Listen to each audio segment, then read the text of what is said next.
Thanksgiving has always been more than just a holiday to me. It's a feeling. It's the scent of cinnamon and nutmeg clinging to the air, the gentle hum of the oven working its magic, and the comforting weight of a family recipe book in my hands. For over 40 years, the fourth Thursday in November was the anchor of our family's calendar, a day of sacred, unbreakable tradition. It was a day for laughter that echoed off the walls, for stories that were told so many times they became a part of our DNA, and for plates piled high with food made not just with ingredients, but with love. My late husband, Robert, used to say my pumpkin pie wasn't just a dessert, it was the glue that held us all together. This year, however, the glue was beginning to feel brittle. Ever since my son Mark married Amanda, the traditions I held so dear had started to feel contested. But I held on, for Mark, for the memory of Robert, for the hope that family in the end would always find its way. So I baked my pie. I poured every ounce of love and hope I had into that crust, into that spiced, creamy filling. When I arrived at their immaculate, magazine-perfect house, the pie carrier clutched in my hands like a peace offering, I wore a quiet smile, determined to make it work. The air inside was different. It was cool and sterile, lacking the usual chaotic warmth of a family gathering. Amanda greeted me not with a hug, but with a curt nod, her eyes sweeping over me with a look I'd become all too familiar with. It was a look of appraisal, of judgment. I saw the table beautifully set with the fine china I had gifted them for their wedding. The turkey, golden and glistening, sat on the platter that had been my mother's. A pang of pride and sadness hit me all at once. My contributions were there, even if I wasn't truly welcome. As the other guests, Amanda's parents and a few of their friends, milled around with glasses of wine, I felt like an outsider. Then, as everyone began to move toward the dining room, Amanda turned to me. In front of everyone, with the meticulously set table as her backdrop, she said it. Her voice wasn't a shout, but a blade, sharp and cold. "I see you brought a pie, that's nice. But given the limited seating, don't even expect a plate. I'm so glad you're here to listen to what happened next. Follow my story until the end, and let me know in the comments what city you're watching from. It means the world to me to see how far my story has reached." The silence that followed her words was a physical thing. It was heavy, suffocating, pressing down on the entire room. A few nervous coughs broke the stillness. Amanda's mother offered a tight, forced smile, pretending she hadn't heard. Her father cleared his throat and suddenly became intensely interested in a painting on the far wall. And Mark, my son, he just stood there, frozen. His eyes met mine for a fleeting second, a flicker of shame and discomfort in them, before he looked away, staring at the polished hardwood floor as if it held the answers to the universe. His silence was the deepest cut of all. In that moment, he wasn't my son, he was her husband, a silent accomplice to my humiliation. My first instinct was to shrink, to apologize, to make myself smaller, to say it was okay, that I could eat standing in the kitchen. The desire to keep the peace, a reflex honed over decades of being a wife and mother, surged through me. I could feel the heat rising in my cheeks, the sting of tears threatening behind my eyes. I was on display, a specimen of unwantedness in my daughter-in-law's perfect showroom. They were all watching, waiting to see how the old woman would handle being put in her place. Would I cry? Would I argue? Would I cause a scene and prove Amanda's unspoken point that I was a dramatic, intrusive mother-in-law? But then something shifted inside me. It was a quiet, profound click, like a lock that had been rusted shut for years finally giving way. It was the memory of Robert's voice, telling me to never let anyone dim my light. It was the sudden, sharp realization that my dignity was not something to be negotiated. It wasn't a currency to be spent on keeping a fragile, artificial peace. It was mine. The pie in my hands suddenly felt impossibly heavy, not with its own weight, but with the weight of every concession I had ever made, every dismissive comment I had brushed aside, every time I had swallowed my own feelings for the sake of a quiet life. I looked at Amanda, truly looked at her. Her face was a mask of cold triumph. She thought she had won. She thought she had finally and definitively established the new world order where I was a relic of the past, a guest on sufferance in my own family's life. I took a slow, deep breath, the scent of my own baking filling my lungs. It smelled like home, it smelled like respect, and I realized this place, this cold, silent house, was not my home. I gave a small, almost imperceptible nod. It wasn't a nod of agreement, but a nod of decision. The tradition wasn't just the food, it was the love and respect with which it was shared, and that had been broken. The sacred had been profaned. My own voice, when it came, was steady. It was quiet, but it filled the silent room. "You're right," I said, my words clear and measured. "You're absolutely right." I turned from the dining room and walked back into the kitchen. My movements were calm, deliberate. I placed my pumpkin pie on the granite countertop. Then, I opened the cupboard where I knew they kept the serving platters because I had helped them organize the kitchen when they first moved in. My hands found the familiar, heavy ceramic of the turkey platter, the one with the small, faded chip on the underside that only I knew was there. It had been my mother's, and her mother's before her. I had given it to Mark and Amanda, hoping they would cherish it, that it would become a part of their story. But it was just a dish to them, a prop. I carefully slid the large turkey onto a cutting board they had on the counter. It was a clumsy, slightly messy process, but I didn't rush. I then took a dish towel and carefully wiped the platter clean. Next was the gravy boat. It was a silver-plated piece Robert and I had received for our own wedding. I poured the gravy into a Tupperware container from my own bag. I always brought a few for leftovers and placed the boat next to the platter. My heart wasn't racing anymore. It was beating with a slow, steady rhythm, a rhythm of purpose. I wasn't angry. I was resolute. I went back to the dining room. The guests were still standing awkwardly, unsure of what to do. Mark had finally moved, taking a step toward me, his hand slightly outstretched. "Mom, what are you doing?" he asked, his voice a low whisper. I didn't look at him. I looked at the table.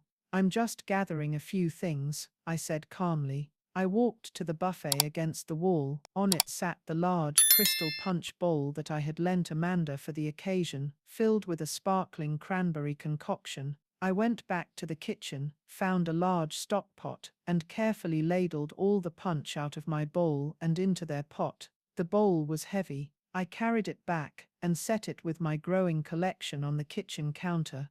Then, I looked at the table again. The china, the beautiful 20-piece Lenox set I had painstakingly saved up for and given them as their wedding gift. I had imagined generations of our family eating from those plates. I saw my future grandchildren celebrating birthdays and holidays, their laughter echoing around a table set with this very china. It was a dream of continuity, of legacy, a dream that was now dead. I picked up an empty cardboard box from their recycling corner, one I knew was sturdy. I walked back to the dining room, and I began to clear the table. I started with the unused plates, stacking them carefully, then the salad plates, the soup bowls. I worked with an unhurried efficiency that was unnerving. The only sound in the room was the gentle clinking of porcelain. Amanda's face had transformed from triumph to disbelief, and then to a blossoming, furious red. "What do you think you're doing?" she hissed, her voice low and venomous.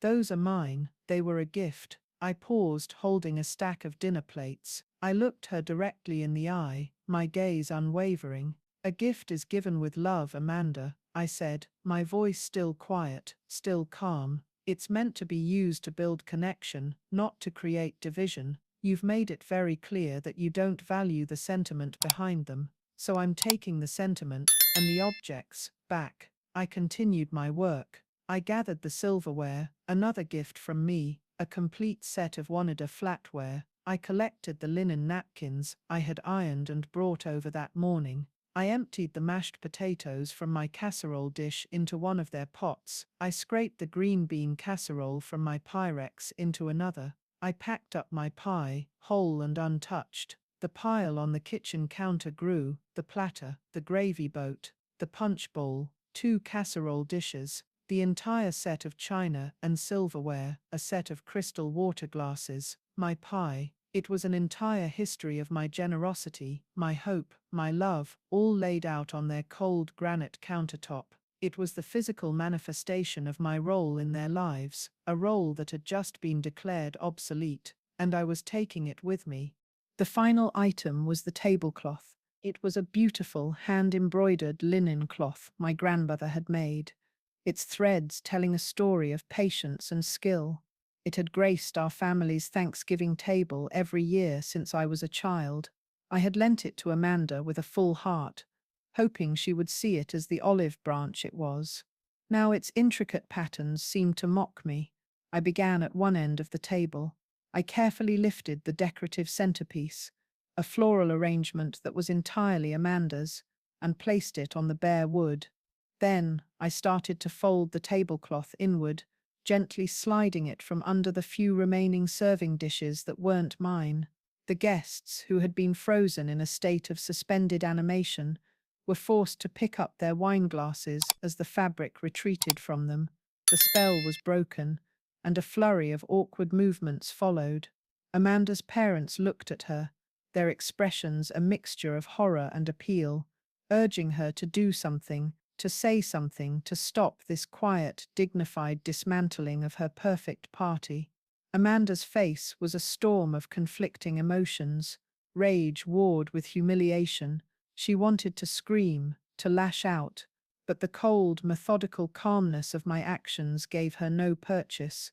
How could she rage against a woman who wasn't raising her voice, who wasn't crying, who was simply tidying up? To yell now would be to expose her own pettiness, to confirm for all her guests that she was the villain in this bizarre, silent play.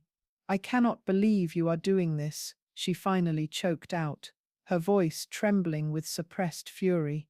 "You are ruining Thanksgiving." I paused in my folding and looked around the room, at the bare table, at the bewildered faces of her guests, at my son, who now looked pale and sick. "No, Amanda," I said, my voice imbued with a sadness that was deeper than anger. I'm just taking my things home. The Thanksgiving you wanted to have, with your guest list and your rules, can now begin. You just need to find some plates for it." With that, I finished folding the tablecloth. It was the last piece of the puzzle. I carried it to the kitchen and placed it atop the box of china. The counter looked like I was packing to move. It was a mountain of reclaimed dignity. Now came the logistics. It was too much to carry in one trip. I looked at Mark, a silent question in my eyes. It was a final test. Would he help his mother carry the weight of the treasures she had bestowed upon his family, or would he stand by his wife, who had just disowned her? He seemed to struggle internally, his body tensing as if he might step forward, but a sharp, almost imperceptible shake of Amanda's head stopped him cold. He deflated, his shoulders slumping in defeat. He chose her, the finality of it settled in my bones, cold and heavy. I was truly alone in this. Fine, I would do it myself. I slid the heavy box of china and silverware towards the edge of the counter. It was heavy, but my resolve gave me strength. I hoisted it up, my arms straining, and began the slow walk toward the front door. The silence in the house was absolute now. The only sound was the shuffling of my shoes on their polished floor and the strain of my own breathing. I pushed the door open with my shoulder and walked out into the crisp, cold November air. The wind felt clean, like it was washing the scent of that house off me. I placed the first box in the trunk of my car and went back inside. No one had moved. They were all statues in a museum of domestic disaster. I picked up the second box, the one containing the punch bowl and casserole dishes. It was awkward and heavy. As I passed Mark this time, his hand shot out and gripped my arm. "Mom, Please, he begged, his voice cracking. Stop, just stop. We can talk about this. I looked down at his hand on my arm, then back up at his face. His eyes were pleading, but what was he pleading for? For me to stay and endure more humiliation? For me to put everything back and pretend this never happened? For me to smooth things over so he wouldn't have to deal with Amanda's wrath later? His plea wasn't for me, it was for him. It was a plea for an easier life. No, Mark, I said, gently but firmly, removing his hand. There's nothing to talk about. Amanda was very clear, I need to go. I made the second trip to my car, then the third, for the turkey platter and the gravy boat, wrapped carefully in a kitchen towel, and the fourth, for my pie and the tablecloth. Each trip was a nail in the coffin of the family I thought I had. Each step out of that house and into the cold evening was a step toward a new, unknown future. With the trunk now full, I walked back into the house one last time. I had my car keys in my hand. I looked around the living room. The guests were now murmuring to each other in low tones. Amanda was standing by the fireplace, her arms crossed, her face a mask of stone-cold fury. Mark was just standing in the middle of the room, looking lost. The beautiful dining room was a scene of chaos, a naked turkey on a cutting board, side dishes in pots on the counter, a bare table, and not a plate or fork in sight. I walked over to Mark and kissed him on the cheek. His skin was cold. I love you, I whispered. It was true, I did love him, and my heart ached for the man he was failing to be. Then I turned and walked to the front door. I didn't look back. I closed the door softly behind me, the click of the latch echoing the sound I'd felt in my soul just 30 minutes earlier. As I walked to my car, I could feel their eyes on me through the windows. I got in, started the engine, and pulled away from the curb without a single backward glance. The weight in my trunk was immense, but for the first time in a very long time, my heart felt light. Now, I'm curious about you who are listening to my story. What would you have done if you were in my place? Have you ever had to make a stand like this in your own life? I'd be grateful to read your experiences in the comments below. The drive home was a blur. The familiar streets of my suburban town seemed foreign, as if I were seeing them for the first time through a new set of eyes. The festive autumn decorations on my neighbors' lawns, the inflatable turkeys, the cornucopias, the cheerful give thanks signs, all felt like they belonged to a different world, a world I was no longer a part of. My car was an island of silence, the only sound being the gentle hum of the engine and the occasional clink of china from the trunk as I went over a bump. When I pulled into my own driveway, the house was dark and quiet. It was the house where I had raised Mark, where the walls had absorbed decades of Thanksgiving laughter. Tonight, its silence felt cavernous. I sat in the car for a long time, my hands gripping the steering wheel, the adrenaline from my silent stand slowly ebbing away, leaving a hollow ache in its place. The lightness I had felt in my heart was still there, but it was now mingled with a profound, bone-deep sorrow. I had won my dignity back, but what had I lost in the process? Unpacking the car felt like a funeral procession. Each item I carried into the house was a ghost of Thanksgivings past. The turkey platter, heavy in my arms, seemed to carry the weight of every holiday meal Robert and I had ever hosted. The silverware, cold to the touch, felt like the laughter of friends and family now long gone or far away. The embroidered tablecloth was the heaviest of all, imbued with the memory of my grandmother's hands, my mother's smile, my son's tiny jam-stained fingers reaching for a dinner roll. I stacked everything carefully on my own dining room table, a museum of a life that was. Then I sat down in Robert's old armchair, the worn leather sighing under my weight, and I cried. I cried for my son, for the boy I raised who had stood by and watched a stranger tear his mother down. I cried for my late husband, grateful he wasn't here to see this. And I cried for myself, for the years I had spent trying, bending, accommodating, all in the service of a family that felt more like a fragile illusion with each passing year. My phone, which I'd left on the side table, began to buzz. I looked at the screen. It was Mark. I ignored it. It buzzed again. A text message. I didn't have the strength to read it. A minute later it rang again. Amanda. I let that one ring until it went to voicemail, the sound shrill and intrusive in the quiet house. Then, silence. I must have sat there for an hour, just letting the waves of grief and relief wash over me. I wasn't hungry. The beautiful pumpkin pie I had baked with such love sat on the counter, a tragic monument to my dashed hopes. I finally summoned the energy to stand up and check my phone. There were 3 missed calls from Mark and 1 from Amanda. There was also a string of texts from my son. The first one read, "Mom, where did you go? You can't just leave." The second, "Amanda is furious. You completely embarrassed us in front of our guests." The third, "Her parents think you're insane.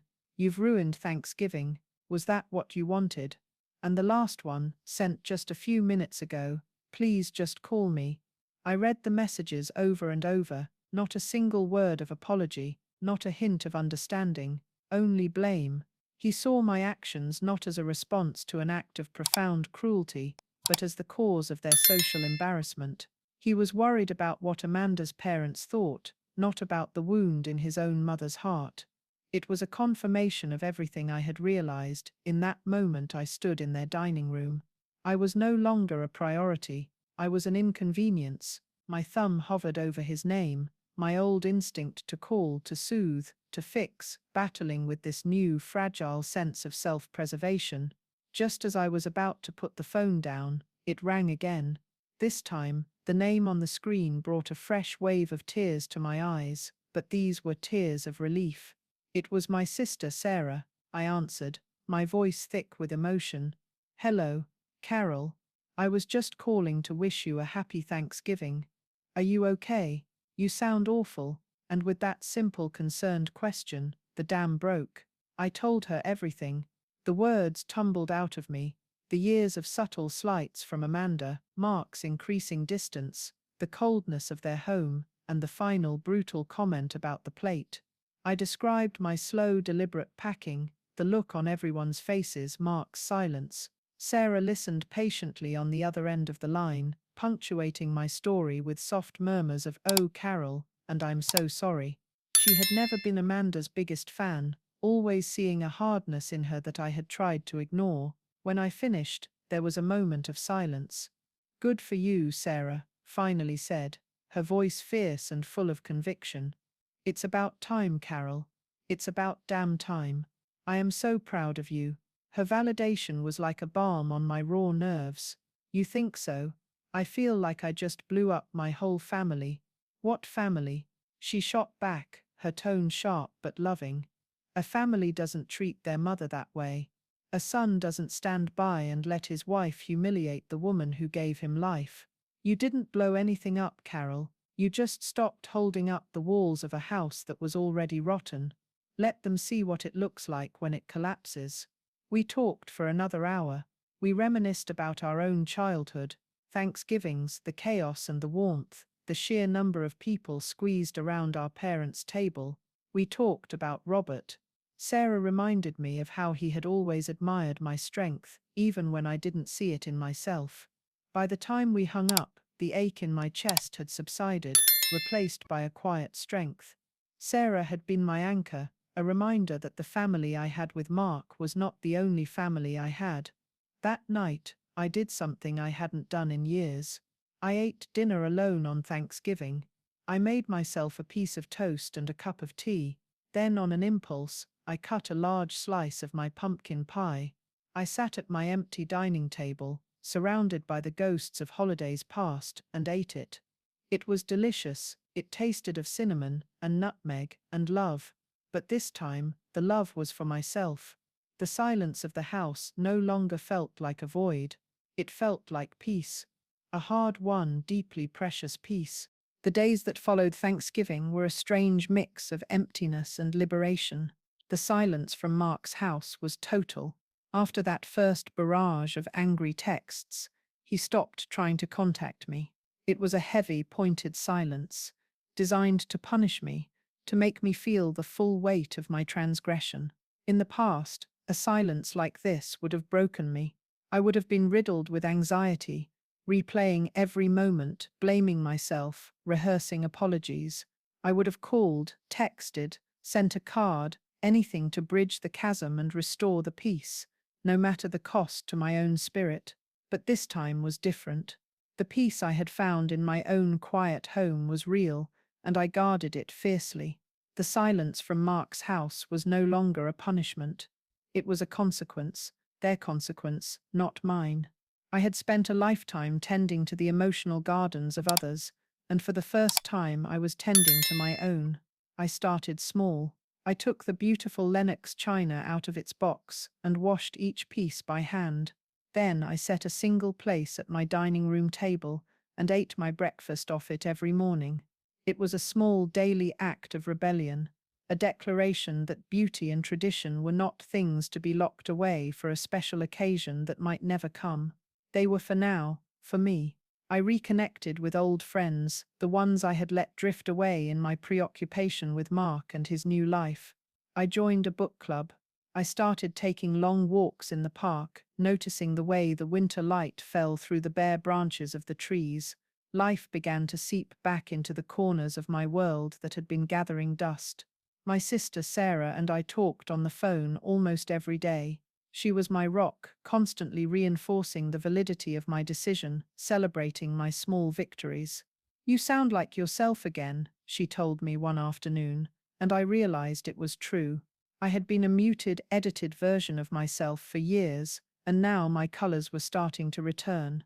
As December rolled in, draping the world in festive lights and the scent of pine, a new kind of anxiety began to prick at the edges of my peace. Christmas, another sacred holiday, another potential battlefield. I steeled myself for the inevitable. The call came on a Tuesday afternoon, 2 weeks before Christmas. It was Mark. His voice was tentative, stripped of the anger from Thanksgiving night. "Hi, Mum." "Hello, Mark," I replied, my own voice calm and even. I sat down in my armchair, ready. "So, Christmas is coming up," he started, the awkwardness palpable even over the phone. "Amanda and I were talking, and we were hoping you'd come for Christmas dinner." Amanda, she's willing to let bygones be bygones, for the sake of the holiday. I listened, my heart a slow, steady drum, willing to let bygones be bygones. Not an apology, not an admission of fault. It was an offer of amnesty, a royal pardon, as if I were the one who had erred. She was willing to have me. The arrogance was breathtaking. "And what about you, Mark?" I asked quietly. "What are you thinking?" He sighed, a long, weary sound. "I just want things to go back to normal, Mum. I hate this, I'm stuck in the middle." "No, you're not, honey," I said, my voice softening with a mother's sadness for her child's weakness. "You're not in the middle, you are standing right beside your wife. That's the choice you've made, and it's okay for you to make it. But I get to make my own choices too." There was a long silence on his end. I think he was waiting for me to fill it, to offer a solution, to capitulate. I waited. "So, you're not coming?" he finally asked, his voice small. "No, Mark. I won't be coming to your house for Christmas," I said, and the words felt solid, true. "My presence in your home comes with conditions I'm no longer willing to meet. The price of admission is my dignity, and I'm not paying it anymore." I could hear him breathing on the other end. I could picture his face, the conflict, the frustration. "But that doesn't mean I don't want to see you," I continued, my voice firm but full of love. "I would love to see you. My door is always open. I'll be making a small Christmas dinner here for myself and Sarah. You are welcome to come. You can come for the whole day, or just for dessert.